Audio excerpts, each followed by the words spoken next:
All right, good afternoon, everyone. Welcome to this introductory webinar and first event for the Transnational Repression Project. My name is Yousef Munayyer. I'm co-directing the project along with professor and colleague and friend Christian Davenport at the University of Michigan, and we're very happy to be able to host this event introducing the Transnational Repression Project to the community of scholars, activists, and advocates who work on this issue. And we're delighted to have with us for this opening webinar two scholars who work on this issue. Dana Moss from the University of Notre Dame and Rebecca Cordell at the University of Pittsburgh. And I will introduce them at greater length in a little bit.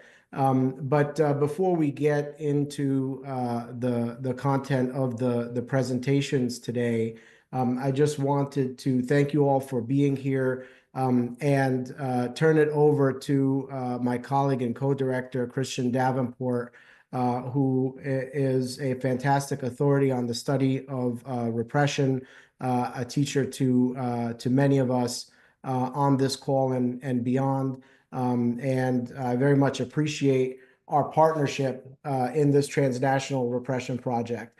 And so I wanted to begin our conversation today by first having Christian talk to us a little bit about sort of the study of repression and how it leads into the Transnational Repression Project and his interest in transnational repression. Yousef, thank you. It's one of these great moments where you get to hang out with some of your favorite humans, but that's very cool. In the beginning, the 40s and 60s, 1940s, 1960s, I need to be careful about that. Folks focused on what would be most attributed to kind of like large scale violent atrocities, some of the biggest and worst events in human history. 60s and 80s attention kind of moved to protest policing, negative sanctions, and state repression in accordance to kind of like what was taking place in the world. And we see this as kind of, I think, a consistent trend in many respects, in that the field evolves as practices in the world are evolving. And so in the 90s and the aughts, we moved to human rights violations and counterinsurgency and counterterrorism. And into the 2010s and 2020s, we kind of are in an interesting space conceptually with regards to the study of kind of state-sponsored activities. We're studying all of these things now. All of these topics are now in play in many respects. You could find them in different journals, specialized ones that are even kind of like highlighting particular aspects of it. And so over time, the topic itself has become clear. Researchers focus on behavior, not intentions, or statements, which was part of the earlier kind of like research in this area. All the behavior of interest is undertaken by political authorities as well as those affiliated with them, and the various spin-offs of that, paramilitaries, intelligence communities, police. This includes violent as well as non-violent behavior. The degree to which intent is explicit is quite variable. Some of this behavior is unclear in terms of intent and motivation. Some is set out to kind of subjugate individuals, terrorize some, or eliminate, or all of the above, right? And we're in this space. And perhaps most important for today's discussion, this behavior is targeted against those within the relevant territorial jurisdiction of the political authorities. And this is kind of what made us political scientists, right? This was the thing that we highlighted, following the varying conception of kind of like nation states with regards to its focus on coercive and forceful power, material and normative power, but it was always taking place within the context of the nation state, those legally there and otherwise in the space. And this served as a strong point, a cohering point for this research. And I'm very pleased to be kind of connected with that effort, as well as trying to kind of reflect on it. But this is also our blind spot. This was also our limitation. It's not as if we didn't know some stuff was going on, right? So those of us alive and studying things at the time during the Cold War. It's like there was a global war on communism and socialism from the United States perspective in the West. And so every now and then you'd hear about the United States or the West doing something in other countries, going after people that they deemed to be threatening to them in this nation. And this is similar to the global war on terror. We every now and then we'll hear about something that's taking place as someone's going after the individuals that they find threatening, or we find things like Gitmo, where people are taken and moved and placed in a certain location so they could do certain things. Or for those of us in the States and interested in this topic, the kind of catfishing and kidnapping of Rusesabagina, and then what took place with regards to Rwanda. This scratched the surface of the topic, and we didn't quite have a space for it. And people like Dana and Rebecca help us better understand exactly kind of like where this comes from.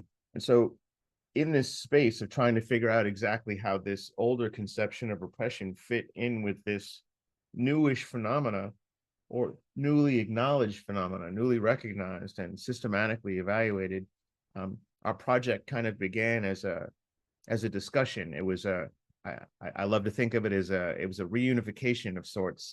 Yousef and I stayed in contact over time, and as we both kind of moved about our conceptual spaces and working with our particular topic areas, I think intellectually we kind of moved into each other's space. So I was reflecting on what we're now calling transnational repression, and he was reflecting back on repression, and we were thinking of the overlaps, and we were thinking of where things fit and where things didn't fit.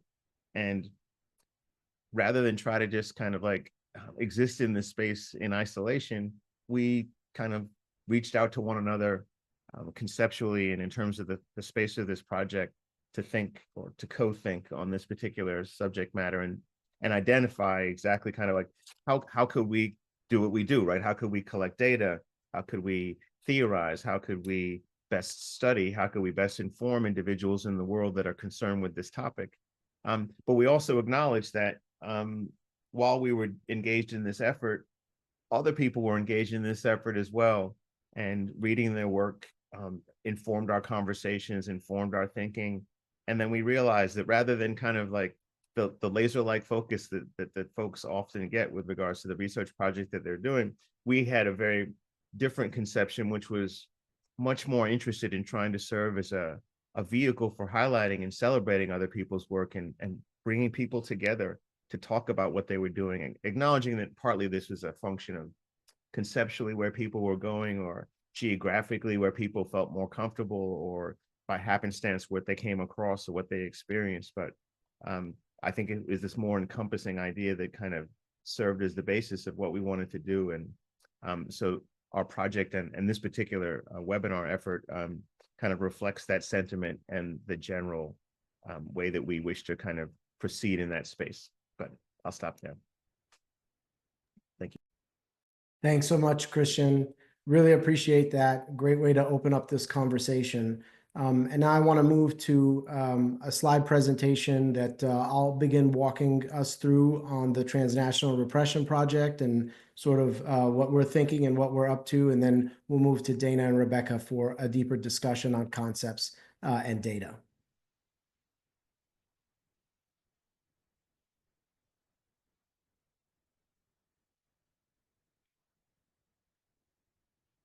So I want to talk a little bit in this presentation about what the Transnational Repression Project is, talk a little bit about the resources that we offer and hope to continue to offer the community of scholars and researchers who are working on these issues, as Christian noted, and also say a word about how we at the Transnational Repression Project think about transnational repression. So in terms of what the project is and what we seek to be, we want to be a central home for research on transnational repression. And as Christian noted, there are a lot of different efforts going on, both academically and within the advocacy community, to document, to create databases, to write reports, to do rigorous research And we want to be a space where all of that can be in conversation with each other. And this is sort of the opening salvo in that effort, introducing the work that we're doing, and really a call out to everyone listening and those who will listen to the recorded version of this to become part of this effort, and to know that your work has a home at the Transnational Repression Project. We also hope to be a source of information, scholarship, and data for that community, and a space where researchers can come together and connect in spaces like this or otherwise.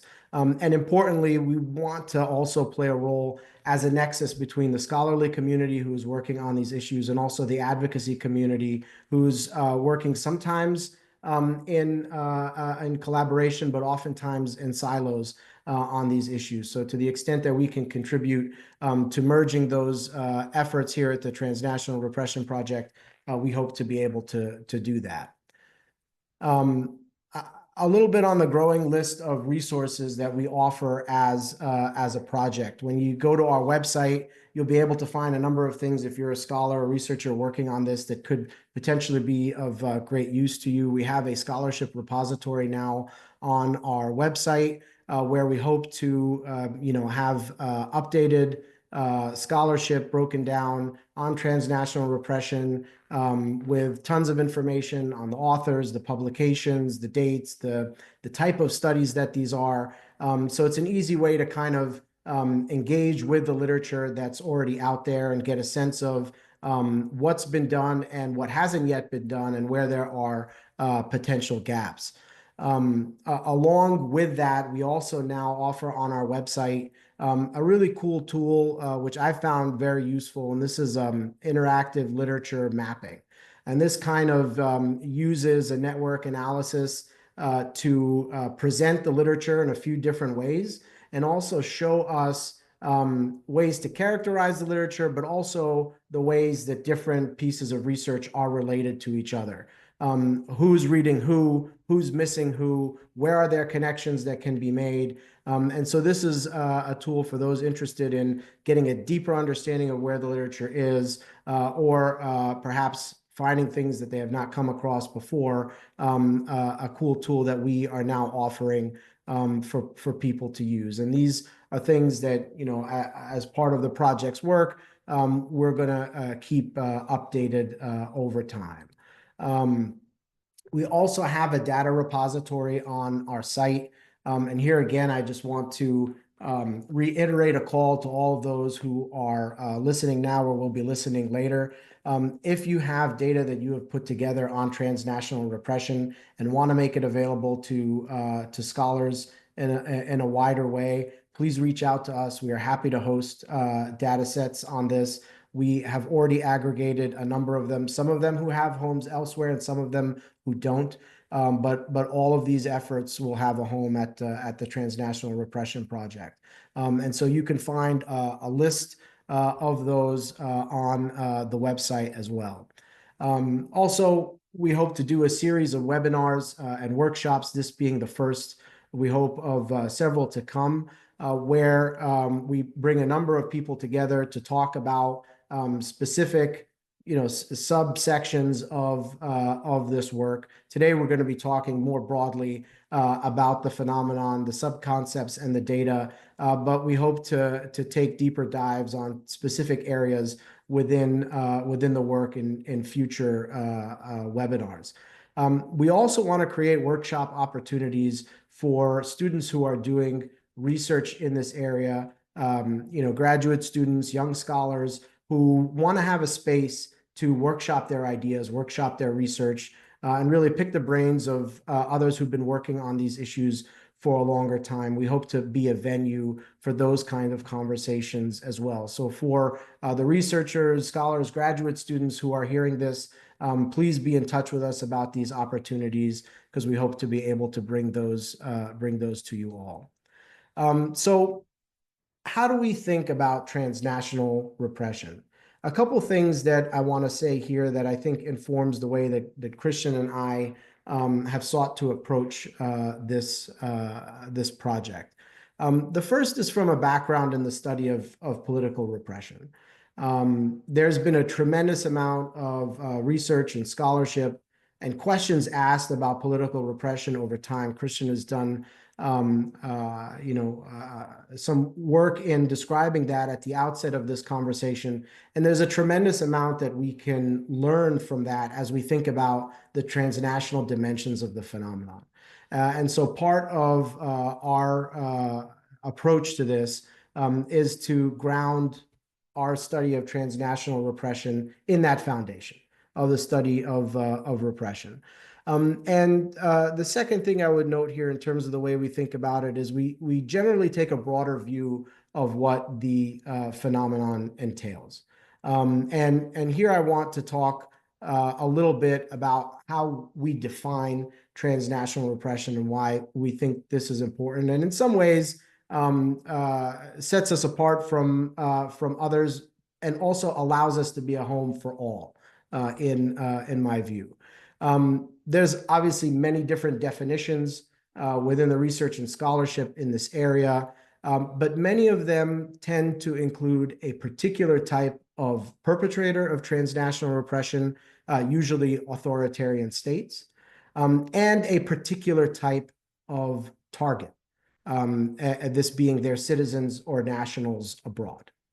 And while we view these actions as surely qualifying as transnational repression, we also feel that limiting our observations to specific perpetrators and specific targets also limits our ability to understand the phenomenon itself.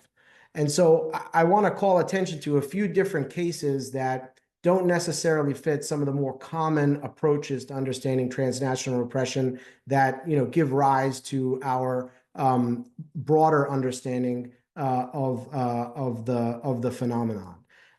These are some recent cases that have been in the headlines in recent years that don't necessarily fit that perpetrator type or target type. So, for example, authoritarians that target non-citizens in one way or another. We think, for example, the situation with Iran and Salman Rushdie, very notable example where Rushdie is not an Iranian citizen, not part of the Iranian diaspora, and yet actions of the Iranian regime have led to real threats, right? And actionable threats against Rushdie for many years.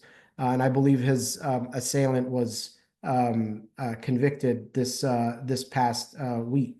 Another example of this is the situation with Hazem Neda that was documented extensively in an investigative report in the New Yorker in recent years. This is a American citizen of Egyptian background who was targeted by a basically elaborate cyber defamation campaign that originated with the Emirati government. And so again, authoritarians targeting non-citizens.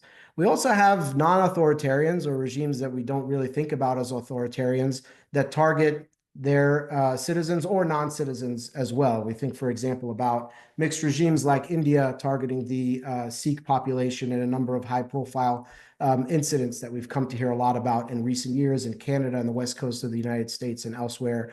The extraordinary rendition program of the United States during the global war on terror. Where does this fit into the conversation? And also in recent weeks, we've been hearing about major controversy in Italy when it became clear that spyware software was likely being deployed by the government to target activists that were critical of the Meloni government across Europe. And so that is something that we continue to learn about. Citizen Lab has actually done some important work in bringing all of this to light. So again, where does this fit? Then you have non-citizens targeted as part of transnational activism. For example, the South African apartheid regime's effort against the anti-apartheid movement, and more recently, the Israeli government's efforts against Palestine solidarity activism. And then in a final category, doesn't even involve states. What do we do with multinational corporations that engage in targeting activists who are critical of their work? We've heard recently of reports around a major campaign using, I think it was an Indian company that was hired, with Exxon being suspected as being behind this, of targeting activists globally, climate activists who were critical of Exxon's policy and profiteering and so on. So again, all of these call for a broader understanding of the phenomenon, which leads me to sort of where we land when it comes to understanding transnational repression. We see it as the extension of a state's repressive reach, government-sponsored, coercive, and forceful behavior directed to influence political behavior or thought beyond its borders. And so that gives you a little bit of a sense of sort of what the Transnational Repression Project is, what we hope to continue to be for the community working on this out there, and the way that we think about this.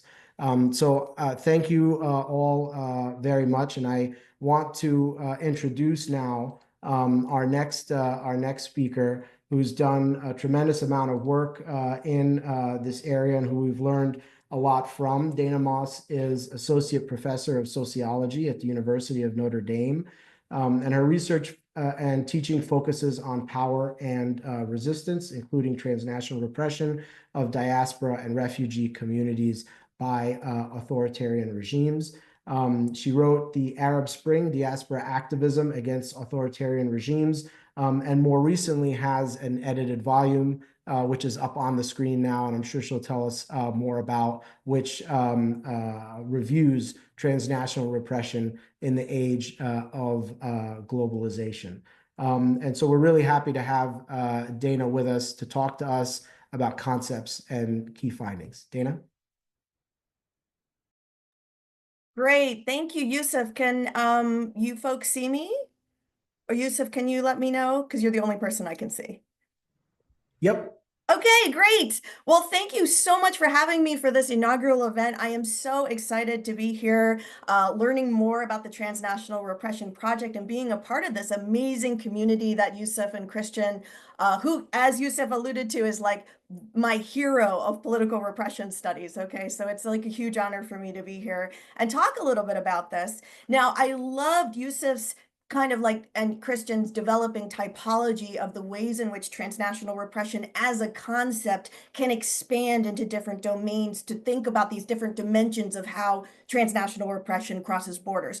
I just want to qualify my talk by saying that I am going to be talking about one component of what Yousef talked about, which is really where my expertise lies, though I definitely agree that there are massive intersections. Okay, sorry, my clicker is got a little bit of a delay, so I'm just going to be clicking away. Okay, so thank you guys so much again for having me.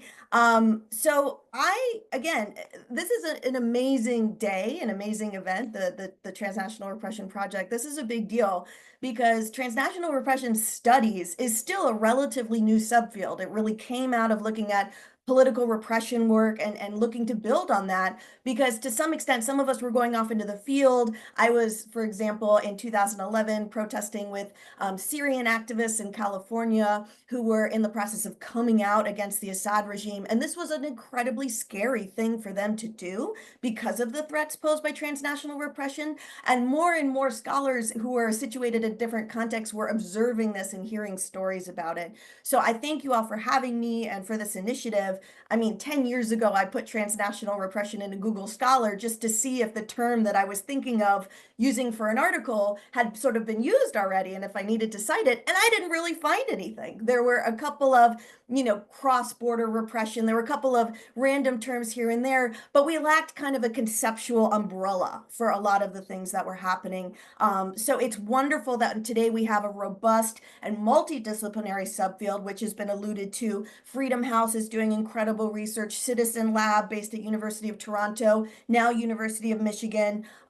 In my travels around this field, there are legal practitioners and advocates involved who are doing really important research as well on what's going on. And then we have, new centers, we have policy influencers, we have academic researchers, just a few of whom I've listed here. So I'm really excited to be a part of this initiative and just know that it's growing and we're still figuring out, what the parameters of our work are. Oh, I forgot to set a timer, but it's never too late. Okay.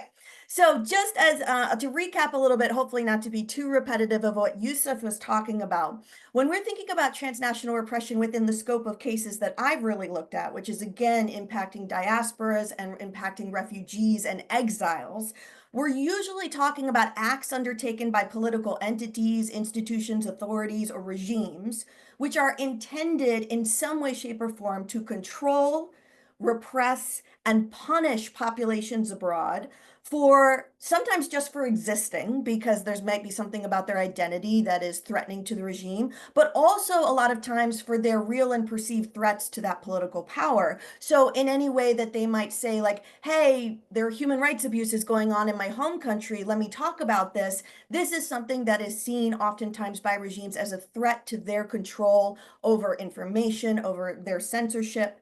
So in a typical case, when we talk about transnational repression, at least the way it's sort of laid out in the literature as of like 2025, right? And this may change.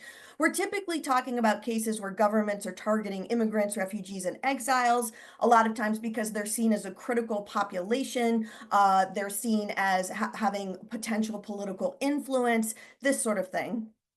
And, you know, sometimes, and Fiona Adamson's done really cool work on this, you do have non-state actors like the Kurdish PKK. They are both victims and perpetrators in some cases of transnational repression she has found in different diaspora communities. And as Yousef's really cool typology also shows, this can extend to non-citizens of the home country. So in other words, I found that any Syrian American born in the United States, maybe they've never been to Syria before, but under the Assad regime, if they retained some sort of tie to Syria, or if they were like had relatives there, they were still subjected to transnational repression under the Assad regime. So you didn't necessarily have to be a citizen or first generation immigrant to be targeted by this sort of thing.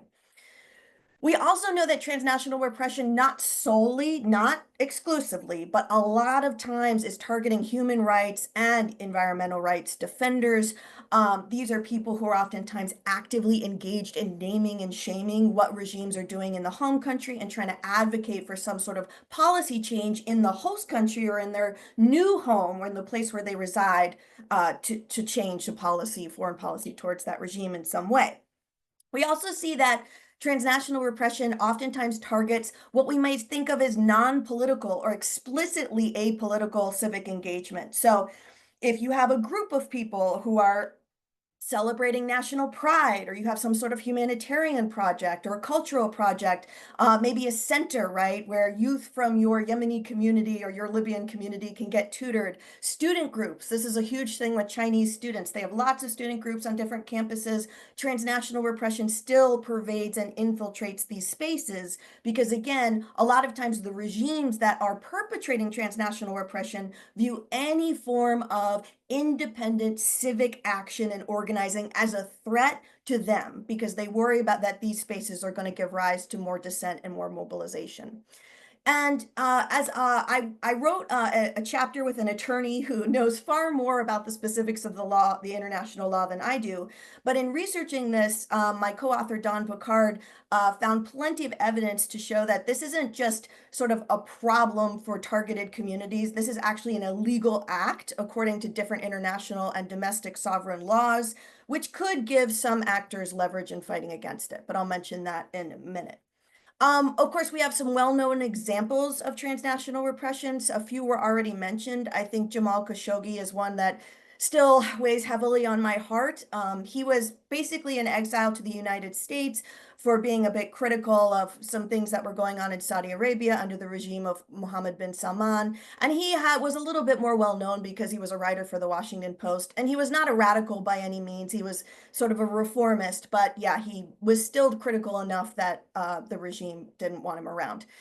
He developed a relationship with another gentleman who I've had the honor of meeting, Omar Abdulaziz, who was at the time a student in Canada, and he was had this popular YouTube channel, you know, being sort of in a satirical way poking fun at the Saudi regime, which is a really big deal that places like ironclad, iron-fisted against dissent.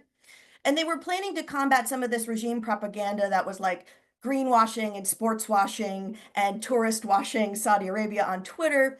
And then a lot of us know what happened after that. As Albert Hirschman, the famous political theorist, would say, you know, when do people have voice after exit? And for a lot of these people we're talking about, there's a very high price for doing that.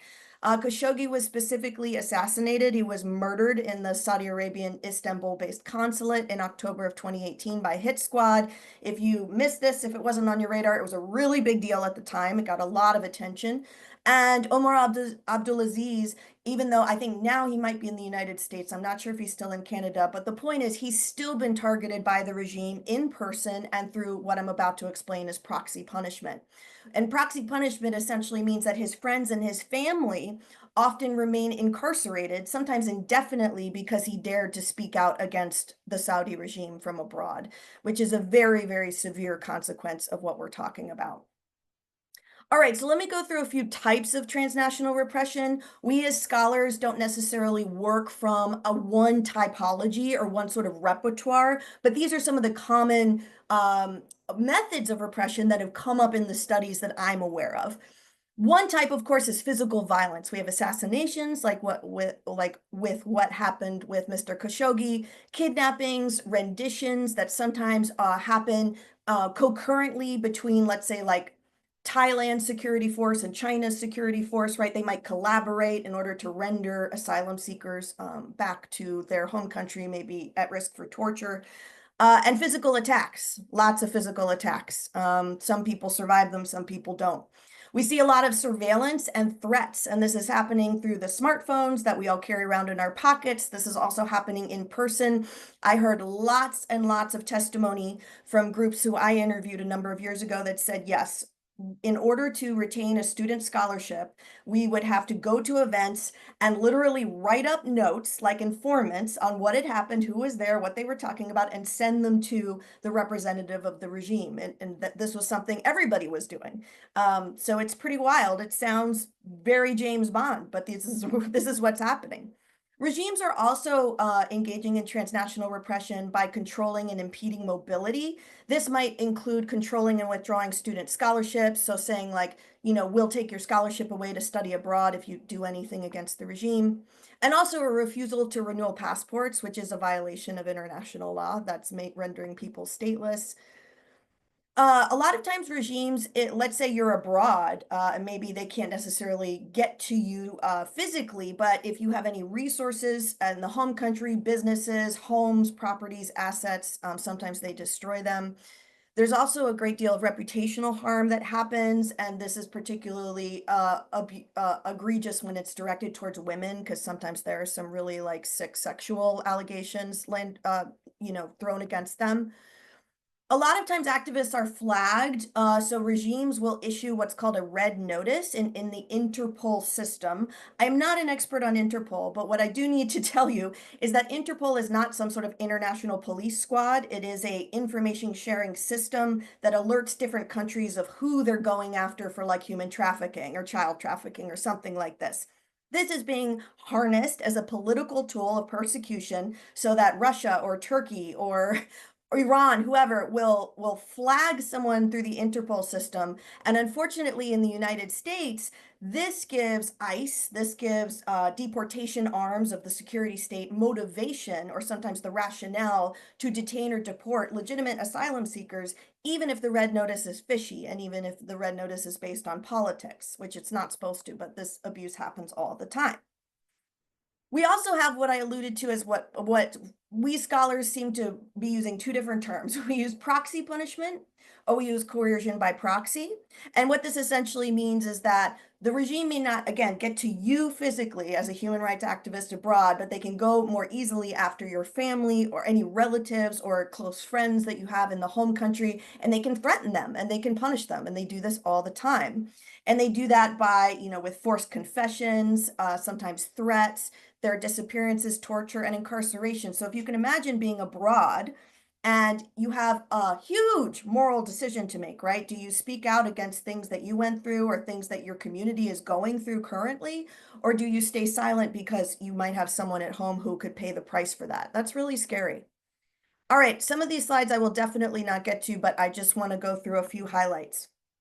when we think about, and the next presentation by Rebecca will talk more about data. Most of the data that we seem to have on transnational repression of diaspora communities is about physical violence. Those are easier in a way to count in data sets.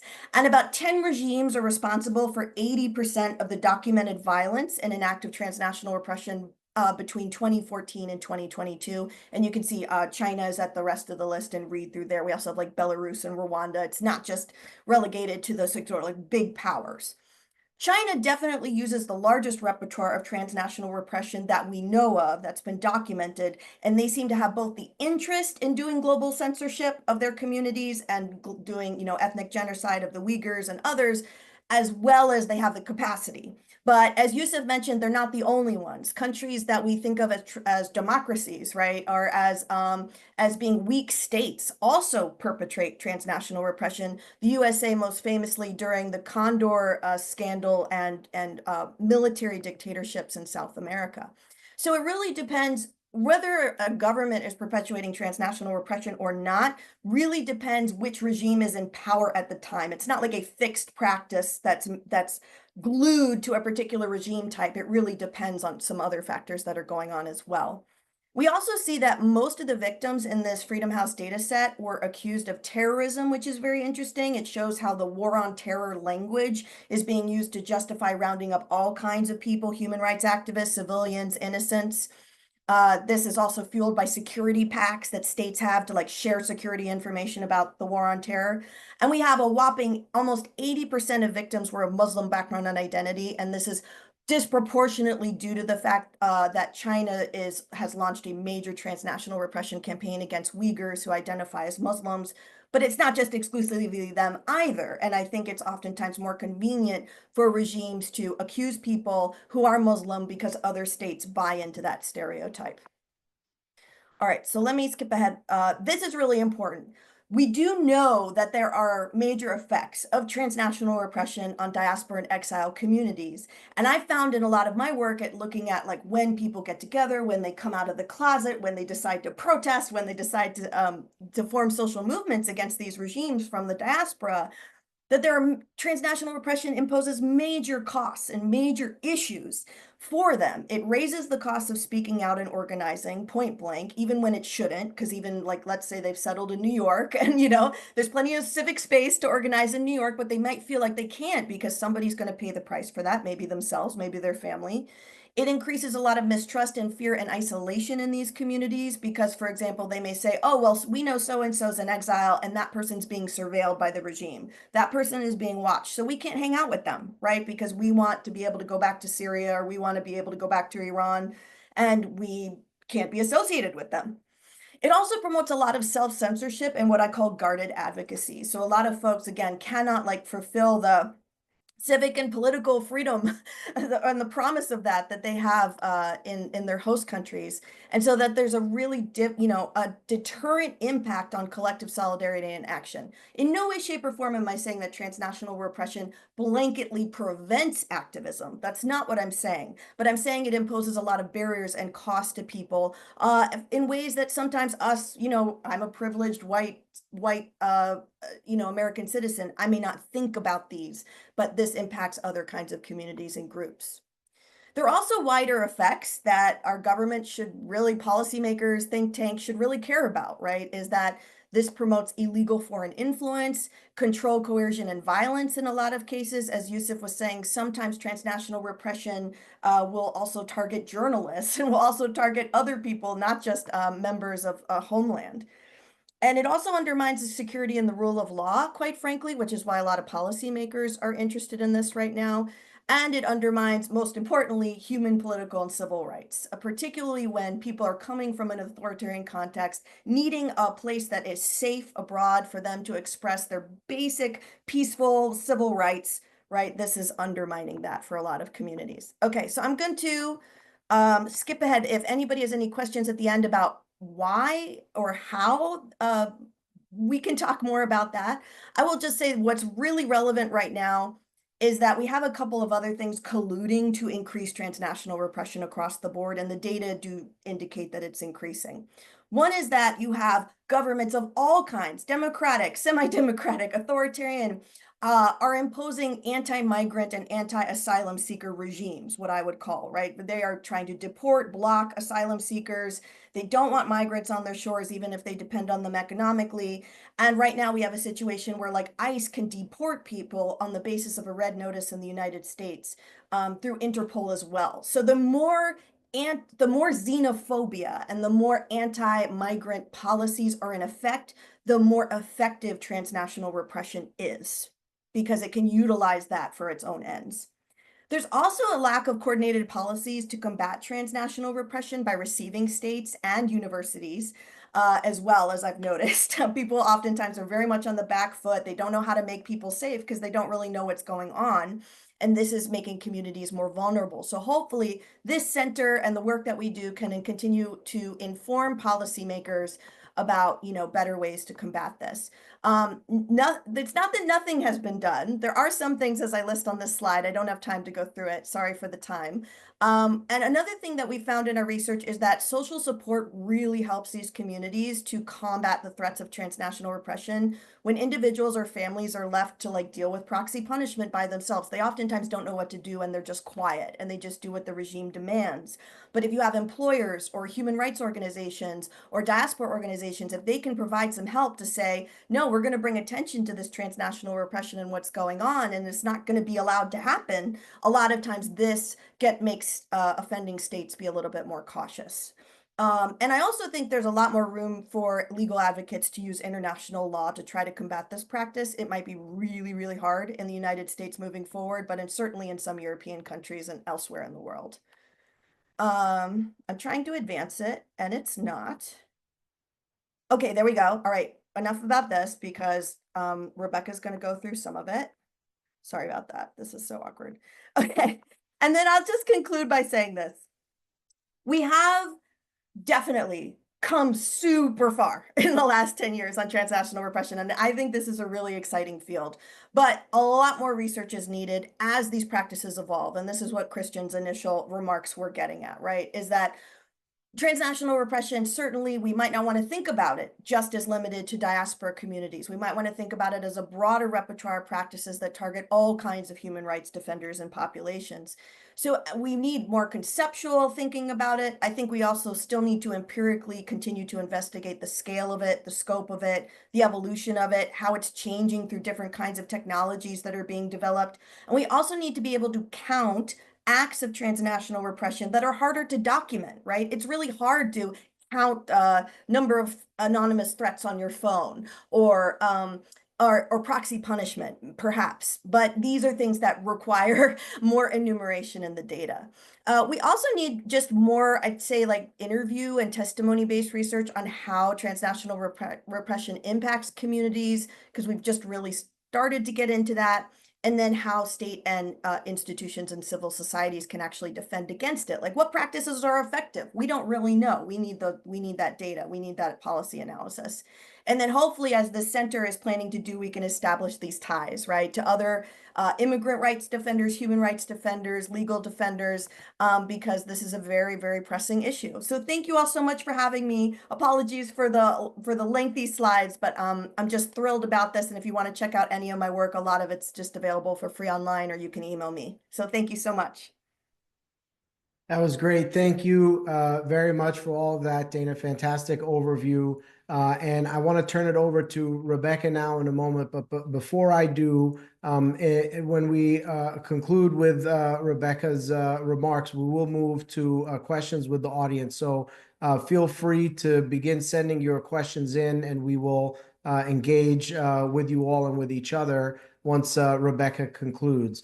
And so now I'm delighted to welcome Rebecca Cordell. She is an assistant professor at the Department of Political Science at the University of Pittsburgh. Her research focuses on human rights and state repression. She's particularly interested in why countries cooperate in transnational repression, measuring human rights using machine learning and text analysis, and examining public opinion and human rights. She also works on the Subnational Analysis of Repression Project, and her research is published in numerous journals, including International Interactions, ISQ, the Journal of Conflict Resolution, the Journal of Human Rights and the Journal of Peace Research. Rebecca, I'm turning it over to you. Thanks a lot, Yousef, and thanks to both Yousef and Christian for today, and Dana giving a great foundation of the concepts and main trends that I can build upon. So what I want to do for my slides is really give people an overview of, if they're interested in doing research on transnational repression, how they could measure it, and potentially explain not only what origin countries that are doing the targeting would be engaging in this act, but also potentially why host countries would participate and aid these origin countries in doing so. And these data sets that I'll kind of show you a review of have many different aspects of information on the perpetrator, the target, that dyad between countries. So there's lots of opportunities here. So just in kind of building off of one of Dana's definitions of transnational repression, and obviously the broader one now that we can look at with Yousef and Christians, is that generally the data sets that I'm going to present today are more recent big data sets that generally are trying to get at measuring attempts by regimes to punish, deter, undermine and silence activism abroad. And so there are obviously other data sets, which you can look at the Transnational Repression Project resources that look at, say, particular cases in the past, like the CIA rendition program or the South American Operation Condor program. But here are kind of the big four that I will introduce you to. These data sets do vary in their temporal and geographical coverage. So we can look at Transnational Repression Database by Freedom House, global data set that is still ongoing and updating every year. The Authoritarian Actions Abroad data set, global, but just focusing on a particular type of regime, authoritarian. And then we'll look at CAPE and the China Transnational Repression of Uyghurs data set, which is focusing regionally on a particular type. The type of resources and sources that are used for these major data sets on transnational repression tend to be public, so journalistic and kind of official media that's out there from reliable sources, also judicial human rights reports, whether that's from like the European Court of Human Rights, some Interpol information, reports by the UN, the government, other human rights organizations.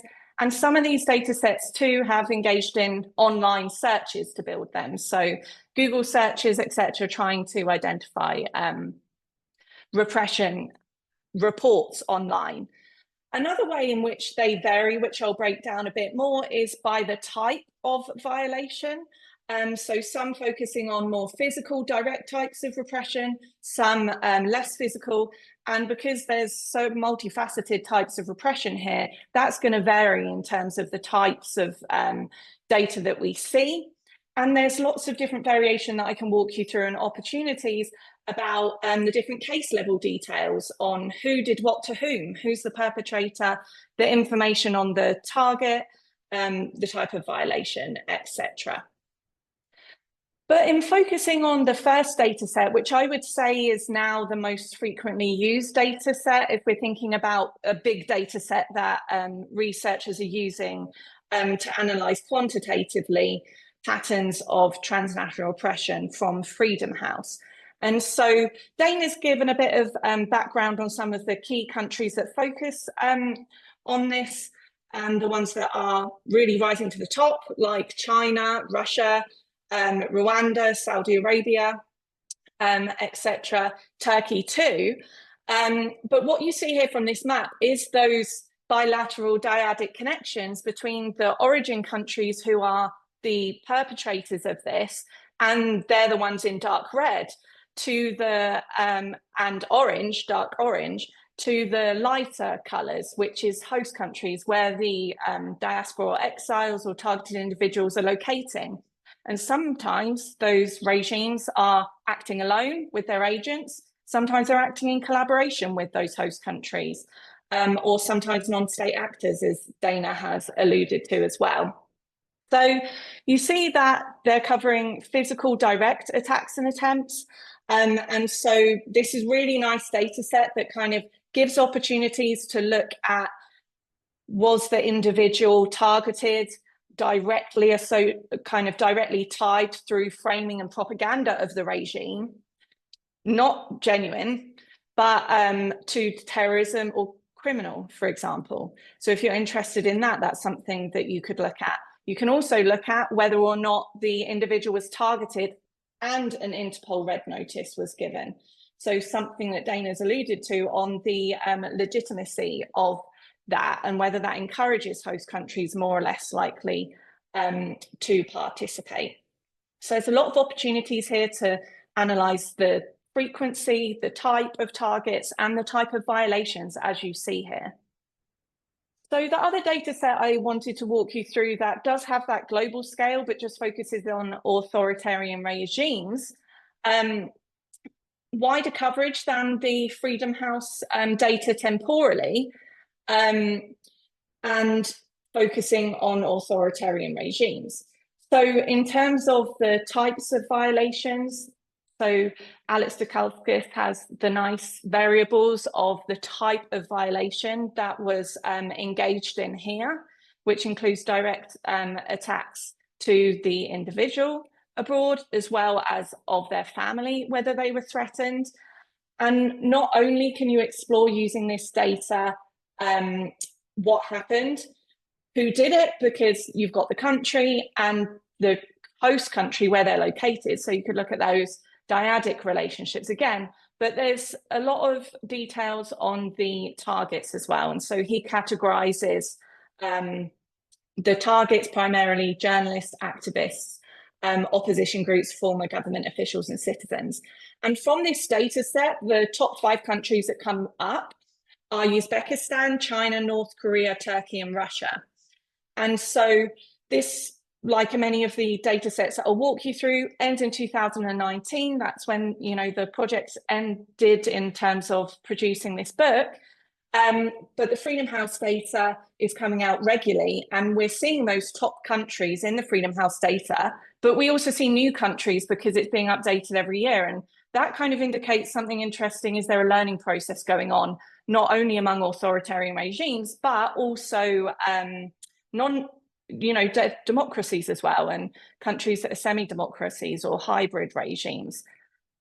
So in moving to some of the regional data sets, this is a data set CAPE, which looks particularly at the countries in Central Asia, and focusing particularly on how individuals migrated to countries within that region. And so a lot of the transnational repression happens within this set of countries. But you can also see from this map that individuals fleeing to countries geographically to the west here are also being targeted in those countries with potentially, you know, higher rule of law.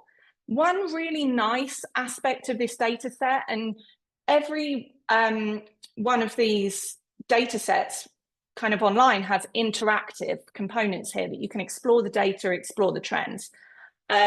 One really nice thing, though, is not only that they explain who was targeted in terms of target categories, information specifically on the individual that you can click on, what happened to them, who did it, but also it outlines these stages of transnational repression.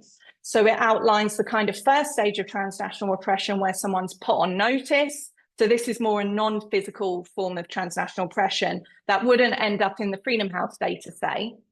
Informal warnings, threats, intimidations, and arrest warrants. The second stage, arrests and or detention that are irregular or court-ordered and convictions.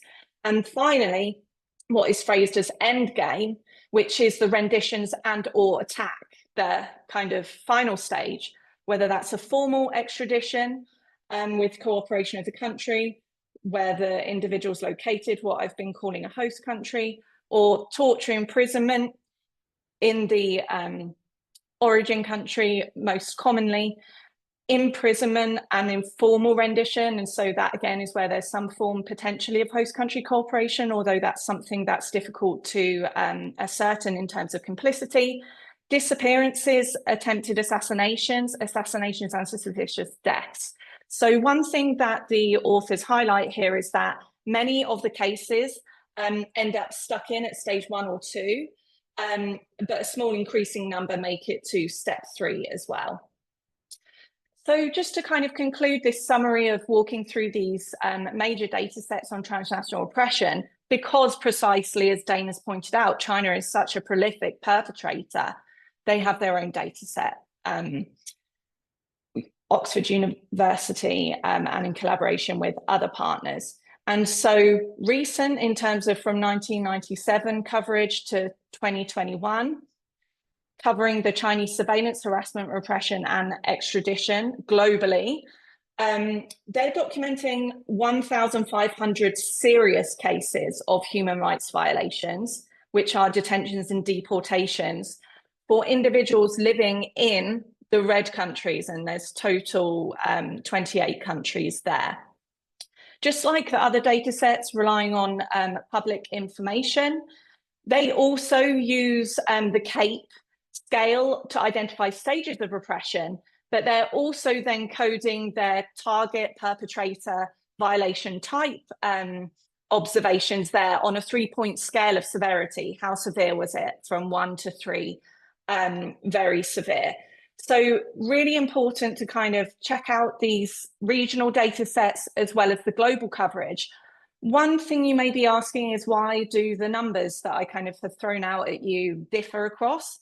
Primarily, it's because of temporal and geographical coverage being different, but also it is potentially in part too because of the types of violations, and the definition is kind of evolving. So beyond these data sets, where do we go next and what opportunities are there? So of course, check out the Transnational Repression Project. Bottom left corner, Human Rights Watch have just come out with this report where they're going into detail, 75 cases that they've previously recorded for governments targeting their nationals living abroad. So definitely kind of correlating countries and across the data sets and seeing how this new report differs and builds upon existing is really important. I haven't put this up there, but the Women Press Freedom Initiative have come up with their own data set too, basically showing how countries specifically are targeting women journalists abroad. One thing to look out for is this journal article at the top, which really does a nice summary of the big data kind of challenges, benefits, what they cover. But the US State Department, their annual country human rights reports, they've started to include a transnational repression section. So this kind of provides opportunities moving forward to explore using those conventional Human Rights Watch reports rather, that we use to measure typically domestic levels of repression. Abilities to look at that now from now on, but of course they're not going to be without their biases potentially, and it will be interesting to see whether this reporting continues moving forward and whether or not there's potentially a lot allies or friends get reported on less than others. Also wanted to point out the subnational analysis of repression project that I work on. And so Christian alluded to this, that typically with big data sets on repression have focused on domestic levels of repression, and a majority of research has looked at how countries are targeting and repressing individuals within their own territory rather than reaching across international borders. But we've digitalized these human rights reports that are used to create these popular human rights measures like CIRI, political terror scale, etc., with my co-authors Chris Farish, Chad Clay, Thorin Wright, and Reed Wood. So we've digitalized all of the sentences in this data set. So they're going to include all the sentences for all the human rights reports from 1999 to 2016. For Amnesty International, US State Department, Human Rights Watch, because they've been digitalized, we have sentences. People could search those sentences and try and pick out transnational repression data within there, because the reports, yes, they go mostly on domestic violations, but there are going to be some coverage in there for transnational too. So doing some keyword searches gives us potential opportunities there. So just to conclude, wanted to kind of explain there's really exciting opportunities for new measures of transnational oppression, as well as for researchers to keep exploring these big data sets. But really important to note that the most, research that has been done on this and where we are is because of qualitative data, in-depth interviews, case studies, fieldwork, examining the processes of transnational oppression from the perpetrator part, but also with the importance of the effect and dynamics that this is having on diaspora and exile communities and targets. But in terms of thinking of data, any data set, it's really important, not just transnational oppression, but any data set measuring human rights violations is only going to be the tip of the iceberg. And so we don't have perfect data.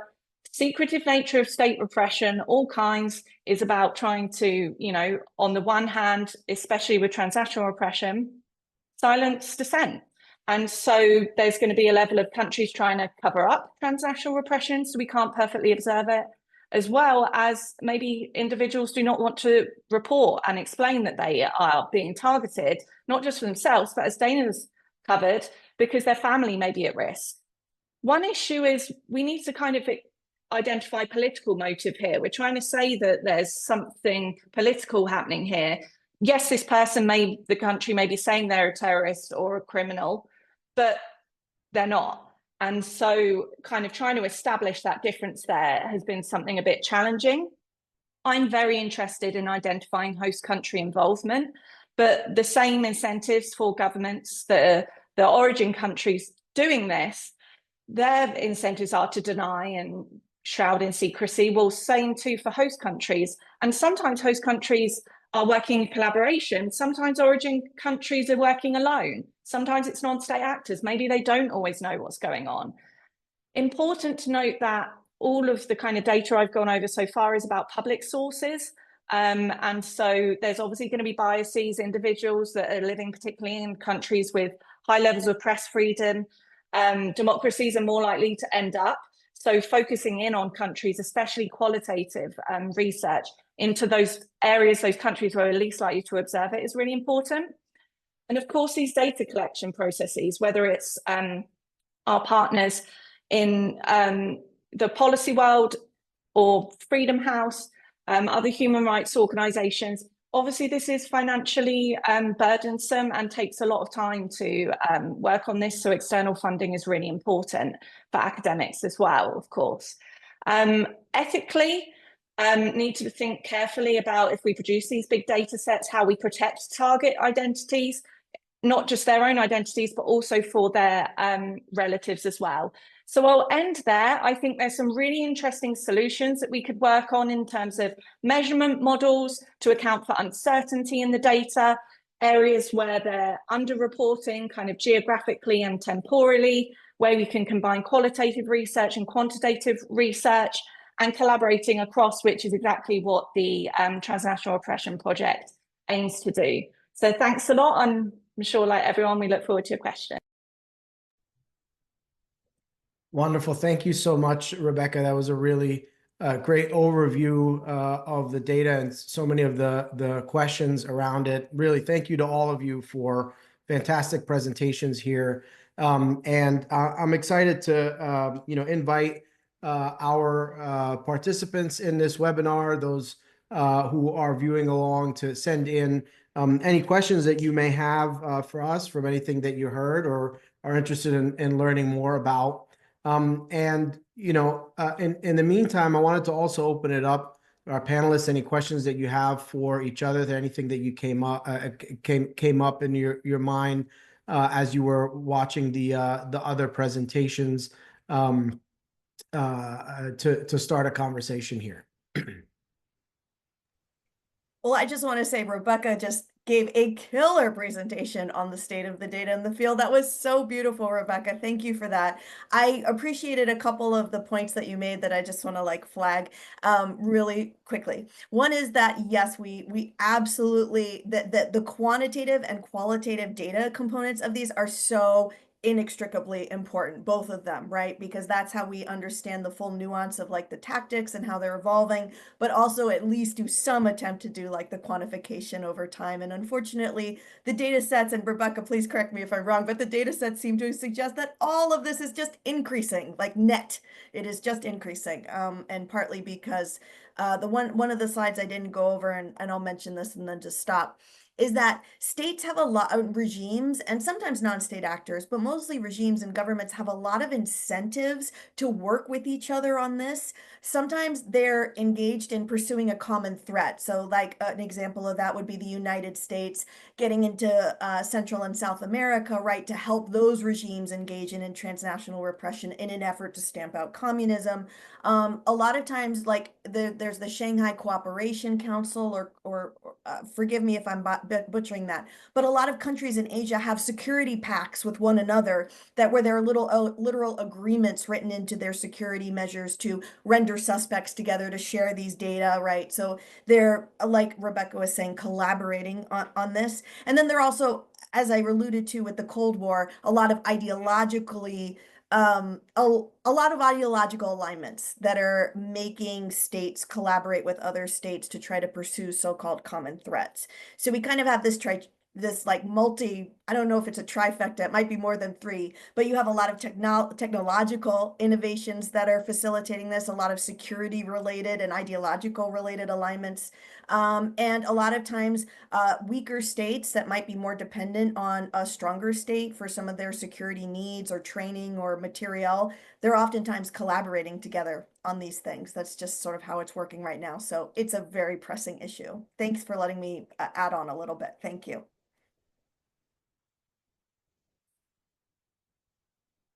Yeah, I also just want to jump in here and say, as you were talking, Rebecca, it made me think of a few different things related to the data. So much of it is incident counting, essentially. That is what we're including in these databases, and of course, that's really important, and it mimics so much of the data that we've seen historically in the repression literature, of instances of repression sort of temporally and across space as well in these large N data sets. And as you were talking about, some of the differences between the different data sets and what they include and what they don't include, reminded me a lot of the differences between sort of the early attempts at documenting incidents of state repression and like the political terror scale, for example, and then how that kind of evolved with the Siri data set and what those different data sets started to let you see, when you looked at them together, and how that made you think differently about the phenomenon once you looked at all of that. I wanted to highlight this because I think one of the unique things about transnational repression is that by its very nature, sometimes we see incidents like the Khashoggi murder, right, where you have state agents literally acting beyond borders to carry out the assassination, right? But a lot of times, states are using actors that are not state agents, right? Sometimes they're allies, sometimes they're allied governments, sometimes they're allied non-government entities, sometimes they're contractors for hire, corporations that are doing whatever it is that they're doing with surveillance and spyware and whatnot. This calls for a type of data collection and analysis that's not necessarily incident-based, but it's really about documenting relationships and networks. Which is, I think, something that is going to be increasingly important in this field, and something that I'm particularly interested in. The other thing that I would note, too, as you were talking about the challenges in data collection, specifically around terrorism allegations. And, Dana, you noted the figure from Freedom House about how significant a proportion of these incidents do involve terrorism allegations. One of the challenges, of course, for researchers is because of the nature of terrorism allegations, a lot of the information around them is not really publicly available. And depending on the relationship between the governments that are involved in the origin country and the host country, there are agreements about what may or may not be shared publicly about the allegations themselves, making it, a very sort of desirable tool for states who seek to repress to use, and probably explains a little bit about why so much of it is taking that form. All right. You're on mute, Christian. Go ahead. Yeah, I'm just like, I'll bring it to Grady's question as well. Some comments that kind of emerge, but then speak to the necessity for everybody being involved. What's clear from listening to everyone speak is that as we think about the phenomena and why it exists, it's this issue of like, there's nowhere to hide, right? So it's just like, you're within a nation state, you cause some problems, they come after you.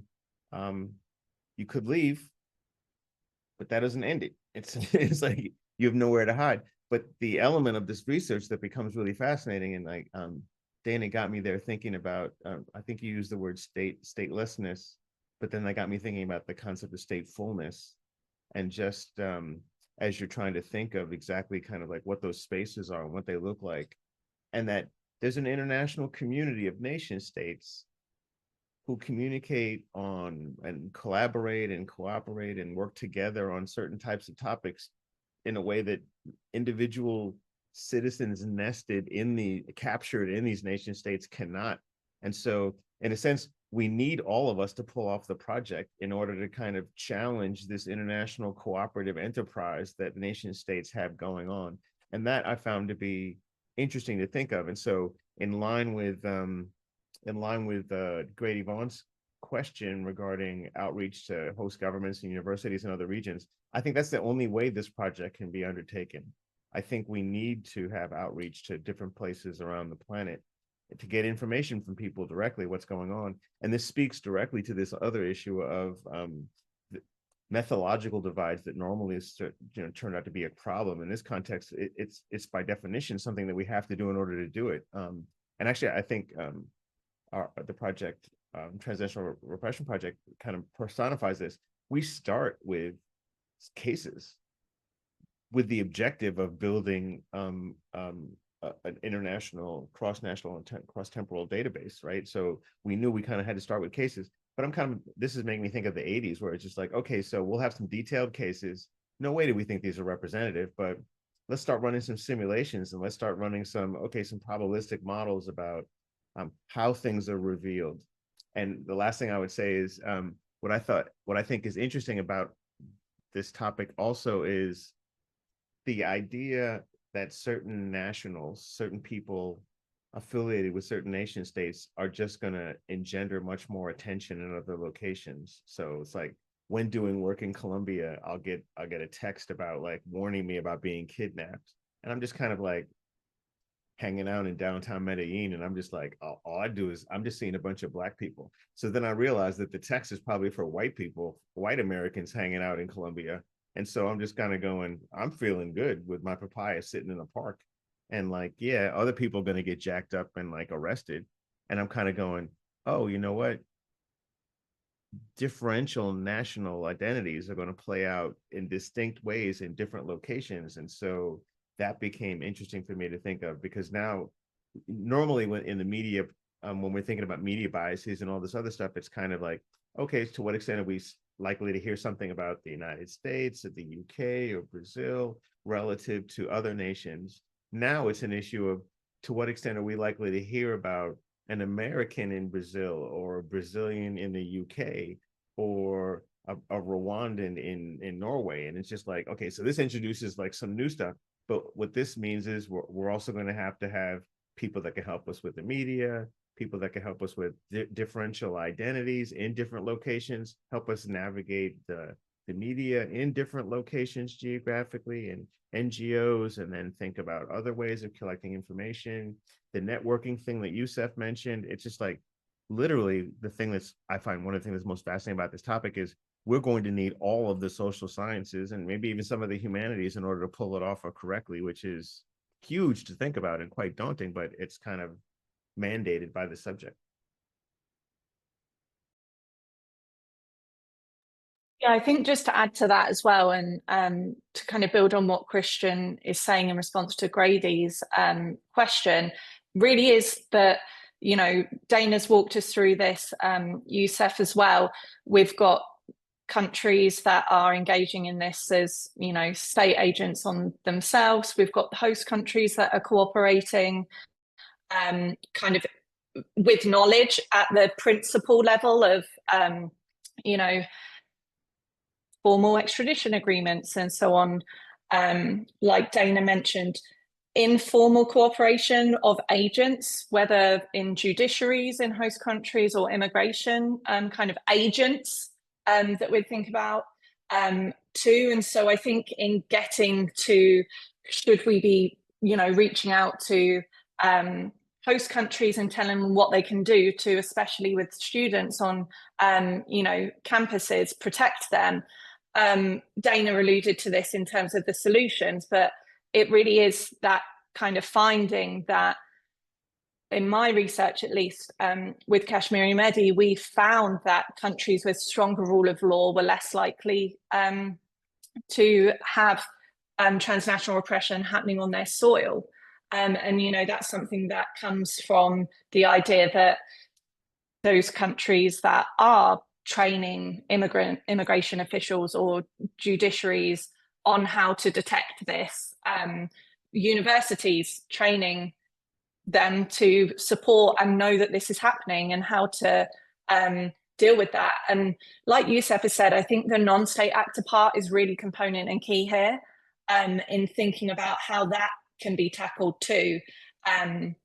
But in getting at the kind of intergovernmental cooperation here, at least from our study, we find that countries that trade more with the origin countries that are wanting to do this are more likely to participate in this. And so I think there really is this in the world, as it always has been, but especially now, this kind of trade-off of trading off human rights for benefits in other areas of cooperation. That is really something that we can all speak to with our different research projects.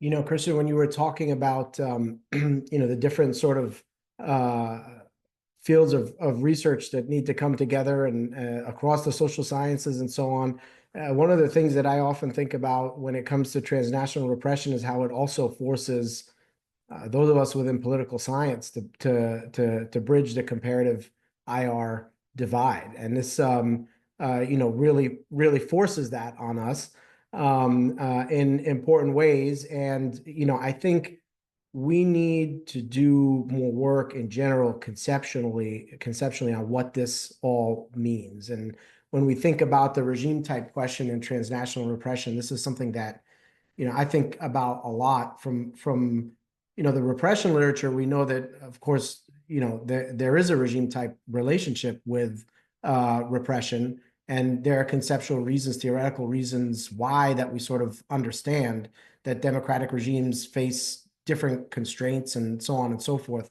But, you know, internationally, those constraints look very different, right? And so what are the consequences of that different international reality for shaping, you know, the calculus for these different regimes? Why should we assume that the sort of the domestic democratic piece would translate to you know, to the transnational level? I don't think that necessarily holds. So it definitely makes you think about the kind of conceptual work that this asks us to do moving forward. As you say that, it makes me think of one in the chat. I'd mentioned the merging of American politics as well. You know, it's like all pieces need to kind of come together. But what I find interesting also is this. Trying to think of the best way to phrase it. In order to effectively engage in the scholarship that we're engaging in, we're not only having to emerge fields and levels of analysis and methodological orientations and ways that we collect data, and then cultural differences. I mean, there's all these things. So it's fascinating in the sense of how we're forced to come together. But I also love the although the Democratic piece, the international version, got all the attention because it was like, oh, it was fascinating. The thing that also came with that research was, well, if a democracy is not dealing with a democracy, then, you know, all bets are off on this peacefulness stuff. And so I find it interesting. Again, it's like, okay, so we have the democratic backsliding component. But then according to that research, that means that in terms of international conflict, stuff should be bad. And now we have this other element that we're adding to it completely, which is just kind of like, all right, well, both democracies and autocracies, as they're pursuing their own domestic opponents, might be not that nice. And so if the international version of the democratic piece is appropriate, then for democracies, when they're going abroad, they might be as vicious as other nations because they're abroad.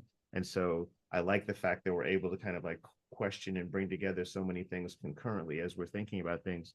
But I really love this idea of placing democracies, which have in a sense been placed into a separate bin internationally. It's like, oh, this is what they do. This is what these other nations do.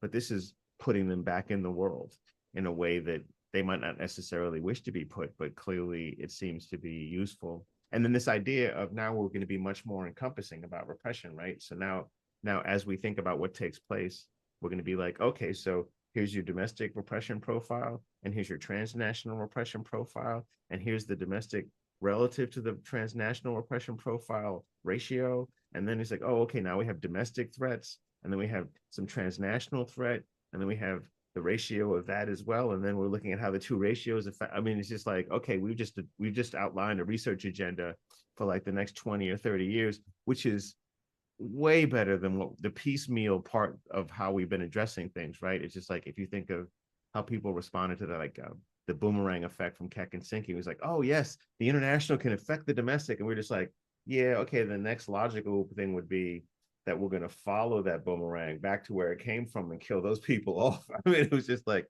it's interesting to be in this moment where transnational repression serves as this kind of like vortex or prism to kind of like view all these separate things and unify them in a way where we're just kind of going, wow, I guess we have had this partial view of the world, and what happens when we put it all together.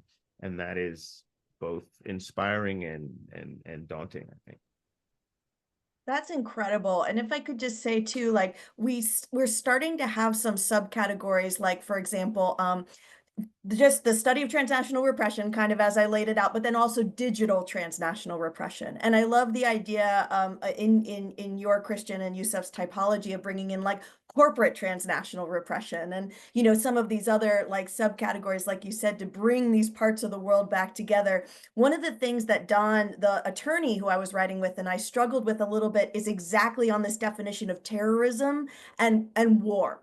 So, for example, when the United States was going after Yemeni American Anwar al-Awlaki after he defected to Al-Qaeda, and this was after he'd suffered terrible domestic and political repression in the United States, being thrown in solitary confinement. It radicalized him. He goes to join Al-Qaeda in Yemen. Now, the question is he technically now an enemy combatant, right, that he's defected, or is this a case of transnational repression that's akin to a human rights defender? It gets a little messy, and it'll be so helpful for us to try to put these parts of the world back together to figure out how these parts can relate to each other. And I'll just say the other thing about Anwar al-Awlaki's case is that his children were targeted by drones and killed in Yemen under 2 different presidencies, specifically just because this family is now seen as a radical problem, right? And these are certainly things that we must take into consideration as we're building these data sets and thinking about these cases. Thank you.